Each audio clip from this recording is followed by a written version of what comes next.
Hello! On se retrouve aujourd'hui pour une nouvelle vidéo que j'ai déjà filmée, sauf que j'ai eu quelques soucis et en fait ça n'a pas enregistré, voilà, mais c'est pas grave, on recommence. On se retrouve aujourd'hui pour la vidéo de mes top flops 2022, j'allais dire 2023, non 2022, et pour mes objectifs 2023.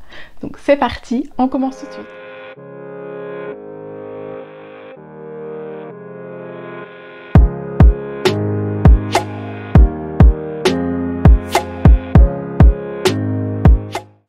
Avant de démarrer cette vidéo, je vous rappelle que si cette vidéo vous plaît, vous pouvez vous abonner en appuyant sur la petite cloche et surtout me mettre un petit pouce en l'air, un petit j'aime pour me soutenir tout simplement.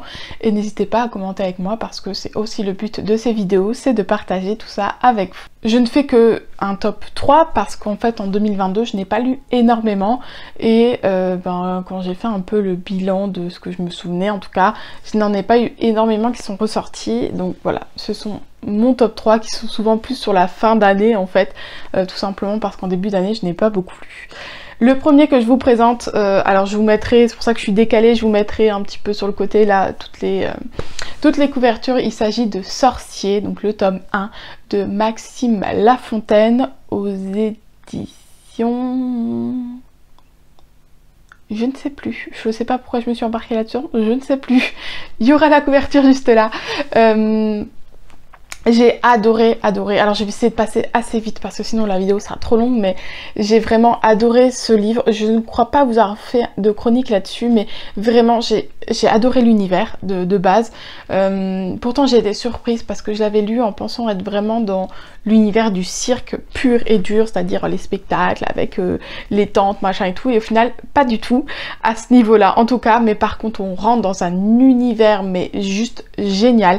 Je ne m'y attendais pas, je trouve que c'est du nouveau, du neuf, c'était extrêmement intéressant, il y a de la magie, il y a beaucoup de personnages et de personnalités différentes et vraiment une histoire et un suspense vraiment génial, on voyage. J'ai vraiment plus qu'adoré cette lecture, ça a été un vrai coup de cœur. Le tome 2 est sorti là il n'y a pas longtemps, j'attendais Noël et je vais encore attendre mon anniversaire pour voir si on m'offre le tome 2, sinon je peux vous dire que je vais m'acheter le tome 2 très rapidement après mon anniversaire, donc c'est au mois de février. Et je vais sûrement le lire en lecture commune avec Pauline, donc de la chaîne Patatras. Tout simplement parce qu'en fait c'est elle qui m'a fait découvrir le tome 1 aux Imaginales. Elle l'avait lu avant, elle allait voir l'auteur pour en discuter, et puis du coup ben voilà, je suis tombée dessus en même temps, j'ai lu, elle l'a bien vendu, elle a beaucoup aimé, du coup je lui ai proposé de faire une lecture commune sur le tome 2, ça fait très longtemps que j'ai pas fait de lecture commune, je sais pas trop encore voilà si ça va encore me plaire, je sais qu'à l'époque j'aimais beaucoup ça, donc voilà, on va tester ça avec Pauline et on verra bien ce que ça donne, et j'ai vraiment trop hâte du tome 2. Donc si vous avez loupé Sorcier, le tome 1 de Maxime Lafontaine, mais vous avez loupé quelque chose, donc vraiment foncez. Ensuite, le deuxième livre que j'ai à vous présenter pour mon top, c'est un très vieux livre, il s'agit de Ma raison de vivre de Rebecca Donovan, que j'ai lu en e-book. Pourquoi je l'ai ressorti maintenant? Tout simplement parce que pendant longtemps j'ai arrêté de lire sur ma liseuse. J'ai jamais été une grande fan de liseuse. La liseuse je l'avais pour lire le soir quand je partais en vacances et que mon conjoint était au lit, enfin, quand je faisais des insomnies, pour éviter d'allumer la grande lumière je prenais ma liseuse, puis j'ai arrêté parce que voilà, j'ai arrêté tout simplement. Et là maintenant, je le disais je crois dans un vlog, mais mon conjoint se couche maintenant en même temps que moi alors qu'avant il se couchait plus tard. Du coup je reprends la liseuse pour avoir un support sans lumière on va dire. Et du coup quand j'ai repris ça, j'avais pas de e-book neuf dessus, j'avais des anciens livres, des anciens e-books, et du coup celui-là il m'avait toujours intéressée, j'ai dit bon vas-y fonce, on verra bien, et j'ai vraiment beaucoup aimé. Alors je vais pas vous détailler ce livre là maintenant, tout simplement parce que je vous mettrai dans le petit i là quelque part, je sais jamais, j'ai fait un vlog sur un week-end et je vous en parle il me semble, donc voilà, vous le retrouverez mon avis plus en détail, mais vraiment j'ai beaucoup aimé. Et le dernier que je vous propose, c'est un livre de développement personnel. En fait, j'ai lu les accords Toltec, enfin lu et écouté surtout en audio les accords Toltec, les 4 accords Toltec de, je ne sais plus comment il s'appelle, Miguel quelque chose, donc encore une fois il y aura la couverture juste ici. J'ai beaucoup aimé. J'aime lire, j'en lis très peu des livres de développement personnel, mais quand je lis, j'aime après prendre le temps, si ce livre m'a plu, de travailler sur tout ce qui a pu être mis dans ce livre, et donc ça prend du temps. Voilà, ça peut prendre quelques mois comme quelques années. Pour l'instant, les accords Toltec, j'ai beaucoup aimé parce que ça m'a permis vraiment de m'ouvrir sur une nouvelle pensée, une nouvelle manière de voir les choses. C'est pour ça qu'il y a le développement personnel aussi, c'est pour ça que j'apprécie. Je pense pas être prête pour tous ces accords et je ne pense pas encore être entièrement prête à ce que voilà, à réussir tous ces accords et à réussir à tout changer dans ma vie, mais c'est un livre qui reste en tête là comme ça parce que j'ai quand même beaucoup apprécié, parce que j'aimerais être une personne qui a en tête tout ça et qui réussit. J'aimerais réellement réussir tous ces accords. Je ne me mets jamais aucune pression à ce niveau-là parce qu'on part tous d'un point différent, parce qu'on évolue, c'est aussi ça, et on évolue chacun de notre manière. Donc voilà, je suis assez... je trouve pas le mot... je suis assez bienveillante avec moi-même pour savoir que voilà, je ne me mets aucune pression là-dessus. Je vais relire ou réécouter de temps à autre un petit peu tout ça, simplement les gros titres ou des grosses infos comme ça, des grosses citations pour me rappeler un petit peu ce livre et me rappeler un petit peu toute cette pensée et espérer m'y mettre réellement. En tout cas, c'est un livre qui était très intéressant pour moi, qui va faire partie, je pense, des livres qui ont changé ma vie, entre guillemets. Voilà, c'est pas non plus un truc extraordinaire, mais voilà, je sais pas tout chambouler ma vie, mais voilà, ça va faire partie de ces livres qui vont me permettre de devenir une autre personne, et ça, c'est très important pour moi. Voilà donc pour mon top 3. On passe maintenant à mon flop, le flop, très intéressant. Quand j'ai fait ce bilan, ça m'a rendu compte de certaines choses et c'était extrêmement intéressant pour moi du coup. Et vous le comprendrez peut-être après par rapport aux objectifs, parce que j'avais envie de diversifier un petit peu mon type de lecture, c'est-à-dire que je suis beaucoup dans l'imaginaire, je reprends le contemporain et j'avais envie d'essayer d'autres styles policiers, thrillers, parce que j'ai toujours dit que les thrillers j'aimais pas, mais finalement je n'en ai pas beaucoup lu. Voilà, il y a plein de choses que j'avais envie de découvrir, peut-être un classique aussi, mais je suis pas sûre. En tout cas j'ai jamais réussi à lancer. Et donc du coup dans cette veine-là, cette année, je me suis lancée vers un style qui, finalement, au vu du compte-rendu de mon flop 3, est un style qui ne me convient pas. Il s'agit du cozy mystery avec ce côté un peu drôle, loufoque. Pourquoi je vous dis ça? Parce que j'ai lu Agatha Raisin, le premier tome de, je ne sais plus comment elle s'appelle, voilà, youtubeuse en carton, n'est-ce pas? Et je l'ai lu en entier, mais alors la fin je l'ai bâclé, je l'ai lu en diagonale, je ne suis pas du tout rentrée dans l'histoire, ça ne m'a absolument pas plu, j'ai trouvé ça, je sais pas vous dire, mais alors vraiment je suis pas rentrée dedans et ça ne m'a... l'histoire, le suspense, enfin, il y a rien qui me convenait, ni le côté drôle, ni le côté suspense, ni le côté de l'histoire, ni le côté du personnage principal, donc vraiment, ça ne m'a pas plu du tout. Et dans la même veine, un livre qui a très bien marché, c'est Prospérine, Point. Je ne sais plus qui non plus, et du coup je l'ai acheté parce que vraiment l'idée de base m'intéressait beaucoup, vraiment ça me donnait très envie, le livre avec ses manières un peu bizarres d'écrire dedans m'intéressait aussi, et finalement, mais je l'ai abandonné en fait, tout simplement. J'ai lu je crois à peu près la moitié, ça a été... ça a été difficile pour moi, vraiment je me rendais compte que je lisais pour dire que je le lisais, mais vraiment ça m'a pas plu. Et je l'ai abandonné. Et je pense que de la même manière, je n'ai pas du tout réussi à rentrer dedans. Ce côté loufoque et un peu bizarre et drôle à la fois de ce qui lui arrive au personnage principal, ça m'intéressait pas. L'histoire, vraiment, j'ai accroché à rien. J'avais pas du tout envie de savoir la suite en fait. Voilà, j'ai pas réussi à m'accrocher. Et donc je pense que c'est vraiment lié au style. Ce côté un peu cosy mystery drôle, on va dire, qui ne me convient pas du tout.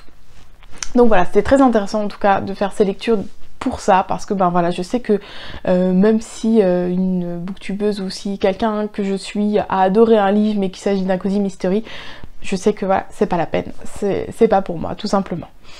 Et le dernier de la liste, il s'agit de Anne de Green Gables, que j'ai lu en audio, enfin que j'ai écouté en audiobook. Et là, ça a été une grande surprise parce que j'ai lu, je vais y arriver, parce que j'ai écouté, non, pas toujours pas, parce que j'ai regardé sur Netflix les saisons qu'il y a sur Netflix, que j'ai beaucoup aimé.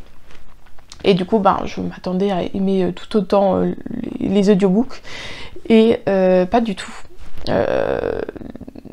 En fait, dans l'histoire, Anne aime utiliser des grands mots. Voilà, alors, le mot c'est chatoyant, voilà. Et utiliser un grand vocabulaire pour être une grande dame, etc. Et je trouve ça super chouette. Enfin, ça donne un petit plus et tout. Sauf que du coup, dans l'audio, je n'entendais que ça. C'était une répétition de ces mots, de ce vocabulaire chatoyant, chatoyant, chatoyant, chatoyant. Et juste, c'était pas possible. Vraiment, j'ai pas du tout... Enfin, ça m'a vraiment beaucoup embêtée parce que j'avais l'impression que... il n'y avait pas d'autre vocabulaire, quoi. C'était toujours les mêmes mots. Et... c'est la première fois que je tilte là-dessus. C'est quelque chose sur lequel je ne fais pas forcément attention dans un livre quand je lis. J'arrive facilement à me plonger dedans parce que je pense que comme c'est pas du tout de mon métier de base, c'est des choses auxquelles je ne fais pas attention. Mais pour que moi je puisse remarquer ça, c'est que pour moi c'est que c'est vraiment trop. Donc voilà, malheureusement en fait le style d'écriture ne me convenait vraiment pas du tout. Et du coup je l'ai écouté en entier, hein. Je pense que si je l'avais lu je l'aurais peut-être arrêté. En tout cas en audio, voilà, je l'ai lu, c'était sympa, j'ai passé une bonne lecture. Mais ça m'a beaucoup énervée. Et clairement je me suis dit tout de suite à la fin du tome que finalement je lirai pas la suite. Voilà, je passerai pas à la suite, ça ne m'intéressera pas. Donc voilà, maintenant on va passer à la troisième partie de cette vidéo qui est mes objectifs pour 2023. Alors, un objectif que j'avais en 2022, que j'ai plutôt bien poursuivi et que je souhaite continuer dans cette lancée, voire améliorer un petit peu, il s'agit de l'objectif de continuer mes sagas. J'aimerais notamment, je pense en ce début d'année, essayer de finaliser certaines sagas. J'ai pas mal de trilogies qui vont se terminer, voilà, où il me reste que le 3e tome. J'aimerais peut-être me concentrer dans un premier temps sur cela et puis voilà, continuer tout simplement mes sagas. Mais surtout je pense que cette année ça va être l'année du tri. Il y a des sagas qui sont là depuis un moment, que j'ai beaucoup aimé, les premiers tomes ou des choses comme ça, et que je n'ai pas pris le temps de continuer, et j'ai cette petite frayeur de me dire où est-ce que je vais me souvenir, etc. Donc cette année je me dis ok, lance-toi, tu tentes, si ça va pas, t'abandonnes, tant pis, c'est pas grave, mais arrête de les stagner tout simplement et vas-y quoi. Donc je pense que cette année ça va être un peu ça, va y avoir sûrement de l'abandon dans l'histoire parce que il faut tout simplement que je fasse un tri et ça sert à rien de laisser traîner des sagas pendant 3-4 ans, il y a un moment donné où c'est plus la peine, c'est soit on la continue, soit on l'arrête. En tout cas c'est comme ça pour moi. Donc on verra bien au bilan. Alors j'avais fait un bilan de mes sagas en mois de septembre il me semble. Donc voilà, on verra au mois de septembre, je referai sûrement un bilan et puis on pourra reparler de cet objectif là. Ensuite, un des objectifs est que cette année j'aimerais vraiment recenser mes lectures comme je le faisais à l'époque. À l'époque c'était très simple, j'avais juste un cahier dans lequel je notais les titres et la note que je lui donnais en début du cahier, et ensuite je faisais une mini chronique vraiment pour me souvenir, pour quand je parlais sur Booktube de mes avis lecture. Et ça, je l'ai complètement abandonné avec la chaîne et puis avec le fait que je lisais beaucoup moins, et c'est quelque chose que j'aimerais reprendre et de manière un peu plus assidue, et puis surtout transformer ça un peu vraiment en un truc un peu plus reading journal que j'ai découvert il y a quelques temps, où voilà, comme j'aime tout ce qui est créatif, me faire plaisir aussi et prendre un petit peu de temps pour créer un petit reading journal avec ces chroniques là, et être assidue tout au long de l'année là-dessus pour pouvoir recenser aussi mes lectures et pouvoir faire des points sur la fin de l'année sur mes lectures, mes tops, mes flops, comme j'ai pu le faire là, mais de manière un peu plus précise, on va dire. Je regarde beaucoup de vidéos là ces derniers temps, forcément avec la rentrée, enfin avec la nouvelle année, de statistiques, de bilans en mode j'ai lu tant et tant de BD et tant de ça, j'ai aimé machin, et j'aime beaucoup, et ça m'intéresse énormément, et j'aimerais bien pouvoir aussi analyser finalement mes lectures à moi. D'où cet objectif qui est apparu il y a peu. J'ai un objectif qui est un peu particulier, puisqu'on va parler de ma palle en elle-même. J'ai en général entre 60 et 70 livres dans ma palle. C'est un chiffre qui me convient tout à fait. Il y a quelques années, j'ai essayé de la réduire. J'en étais descendue, je crois, à 30-35, et ça me convenait pas du tout. C'était pas assez pour moi. J'avais besoin d'un large choix. J'avais besoin de beaucoup de livres dans ma bibliothèque pour avoir le choix une fois que j'ai démarré une nouvelle lecture. Donc je suis remontée à 60-70 petit à petit, et ça me convient vraiment, et sans effort entre guillemets, c'est en général plus ou moins ce vers quoi je reste. Et la différence pour cette année, c'est donc pas comme beaucoup disent de réduire ma palle ou quoi, non pas du tout. Par contre, j'aimerais la diversifier. Donc comme je le disais tout à l'heure, j'aimerais découvrir de nouveaux styles, j'aimerais me lancer et tenter d'autres choses que je n'ai peut-être jamais lues, ou très peu, ou il y a tellement longtemps que peut-être j'ai changé d'avis depuis. Je pense notamment aux thrillers, où j'ai toujours dit oui, j'aime pas, hein, j'en ai lu très peu, et peut-être que là ça a changé. Donc j'aimerais découvrir de nouveaux styles, et donc pour ça il faut que je diversifie un petit peu ma palle, tout simplement. Donc voilà, le policier, j'aimerais tenter aussi parce que je crois que j'ai jamais essayé. Classique, je pense pas que je vais aller vers le classique. C'est quelque chose que j'aimerais bien. Il y a certains classiques qui me plaisent, mais je me rends compte que j'y suis jamais allée, et je pense pas que j'arriverai à aller vers du classique. Donc voilà, tenter aussi plus au niveau de l'âge, du public recommandé, c'est-à-dire que moi je suis plus souvent sur du young adulte ou adulte. J'aimerais aller un peu plus vers du jeunesse, mais je sais que j'ai un certain... Voilà, du trop jeunesse ça va pas m'aller, donc il faut que j'arrive à trouver un petit peu le juste milieu pour savoir un petit peu où j'en suis. Pour ça je pense que je ferai pas mal d'emprunts à la bibliothèque, voilà, parce que je me dis c'est dommage d'acheter des choses si je suis vraiment pas sûre d'aimer, ou que voilà, où j'abandonne. Donc j'irai peut-être à la bibliothèque, j'emprunterai peut-être à la bibliothèque du jeunesse pour réussir à trouver un petit peu où j'en suis, et voilà, essayer de diversifier tout ça. Et j'aimerais également trouver un petit nom pour ma palle. Voilà, parce que Colline du blog Un déjeuner sous la pluie, et qui a également un podcast qui s'appelle Entre nos pages, a un nom pour sa palle. Elle s'appelle Suzette, je crois que c'est ça. Et je trouve ça génial, voilà. Donc je veux lui piquer l'idée, et je veux trouver un nom pour ma palle. Je pense que ça... Voilà, je ferai peut-être un petit post sur Instagram pour que vous me donniez vos idées, pourquoi pas, parce que pour l'instant j'ai pas trop d'idées, mais voilà, ça fait partie de mes objectifs. Et le dernier objectif, qui est plus lié à la chaîne qu'à la lecture en elle-même, c'est que j'aimerais vraiment, réellement reprendre ma chaîne YouTube en main comme je le faisais à l'époque, avec des vidéos plus régulières. Et voilà, pour ça je suis en train de réfléchir un petit peu à ce que je vais pouvoir proposer, et puis surtout comment je vais pouvoir m'organiser pour faire ces vidéos tout simplement. C'est vrai que ces derniers temps vous avez surtout des vlogs parce que c'est plus simple à faire que me poser face caméra, parce que c'est bête mais quand il y a quelqu'un dans la maison je n'arrive pas à faire de vidéos en fait. J'arrive pas à me mettre face caméra quand il y a quelqu'un dans la maison, même si je m'enferme comme là dans la chambre. J'ai du mal, il faut peut-être que je me force un petit peu aussi, je sais pas pourquoi d'ailleurs, c'est comme ça, mais voilà. Et du coup, c'est très compliqué de trouver un temps où je suis toute seule pour faire ces vidéos.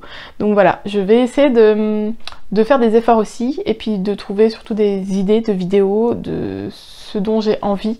J'ai ma première idée ici, là, qui va sûrement pas tarder à arriver d'ici le mois de février, c'est que je vais reprendre le challenge de Elliot et des livres. Qui s'appelait le challenge au fil des saisons et des pages, qui est un challenge qui me convient tout à fait, qui me plaît beaucoup, et voilà, comme elle a arrêté sa chaîne, je lui ai demandé, c'est une amie à moi, donc je lui ai demandé est-ce que je peux reprendre ton travail un petit peu là-dessus et reprendre ton challenge pour le faire perdurer et tout, donc elle est bien sûr ok là-dessus, donc je suis en train de travailler dessus, et puis du coup ça va me permettre de vous proposer des vidéos peut-être un petit peu plus régulières, comme la vidéo de présentation, ma palle, un bilan de tout ça, etc. Donc ça va être chouette, et je pense aussi vous proposer, là on va faire un petit test, mes avis lecture, plutôt que de les faire face caméra, je vais vous les faire au fur et à mesure de ma lecture, en mode un peu vlog lecture. Donc je vais tenter ça, et on va voir si ça me plaît, si j'arrive à le faire ou pas, si j'arrive à maintenir ça, et si au niveau du montage ça ne demande pas trop de travail. Voilà un petit peu, j'espère vraiment que la chaîne va reprendre un petit peu, que ce soit de ma part ou de votre part tout simplement. Voilà, j'ai fini cette vidéo qui a duré je ne sais combien de temps, mais qui a été longue parce que ça fait longtemps que je n'ai pas pris le temps de me poser pour vous parler tout simplement. Ça m'a fait beaucoup de bien, ça m'a vraiment, ça me plaît, ça m'avait beaucoup manqué. Maintenant vraiment que la lecture est de retour dans ma vie de manière plus conséquente, vraiment j'ai cette envie de reprendre cette chaîne à plein poumon, j'allais dire.